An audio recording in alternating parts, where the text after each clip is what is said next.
So you're looking at the 2015 Beta 300 Cross Trainer.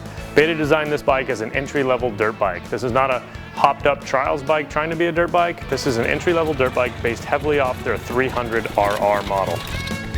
It's about 15% smaller overall, has a different frame, but the heart of the bike is the 300RR motor.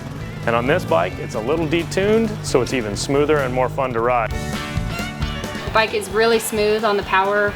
It's got enough for you when you need it, and you can get into some situations, and it'll carry you through it, enough to get the front end up. But it's also very easy on the power curve, so you can dip it down low and ride it through the rocks and bog it down when you need to. You can tell by the exhaust pipe, it's kind of more trialsy, but it'll still rev out because it still keeps its power valve, just a little bit different tuning.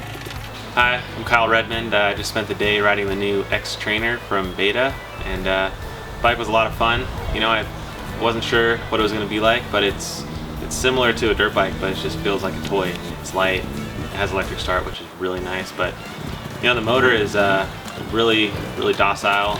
It's perfect for just messing around in the rocks and trials style stuff, but you can still kind of ride it on the trails and hit corners. You know, it's not like, you know, a weird feel in the turns and in the trails, so I really like that about it. From idle all the way through, the power, it's really smooth. I mean, you can lug this bike down so low, which translates into great traction, but it also translates into a bike that's not scary for a beginner. It's using the Olay suspension company, and the shock is just a little smaller than normal shock, softer spring rate. The front forks only have a fork spring in the right leg. They have adjustable preload on top, and overall this bike is super plush. The suspension is pretty soft for if you compare it to a real race bike, but I mean the suspension itself, it makes it easy to ride because it soaks up a lot of stuff. I don't like the turning radius of it, but I do like that it's super balanced and it makes it easy for a beginner intermediate rider to hop on and go. It's a play bike, it's a technical trail bike, and it's not made to slam through hoops or G-outs. This bike is made to conquer rocks and roots and single track, switchbacks, and do it at a lower seat height than normal so a rider feels more comfortable. You know, it's a little bit small, but you know, I didn't feel that cramped on it. I'm like 190 pounds, so it's a little soft suspension wise, but it's a range of people. I think the bike is pretty good. You can improve your riding on that because it's a smaller package.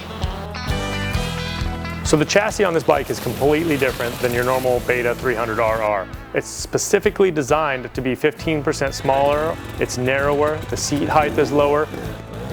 The gas tank surprisingly still holds 2.2 gallons of gas. That mixed with the electronically controlled oil injection, you're getting really good gas mileage and less smoke out of the tailpipe. So you can see the exhaust pipe on this bike is much different than a typical 300 two-stroke. It still has a little bit of an expansion chamber, but it is tuned for low-end, smooth power through the mid. We've been running an FMF muffler that has a spark arrestor because we've been riding it in areas that require a spark arrestor. The wheels on this are exactly like the wheels that would come on your RR, except they have a smaller spoke to save some weight. Tires are the same, brakes are the same, and that's an important thing about this bike. It still has normal size brakes on it, so the stopping power is great. It's equipped with golden tires, a little softer compound enduro tire, hooks up really well in all terrain.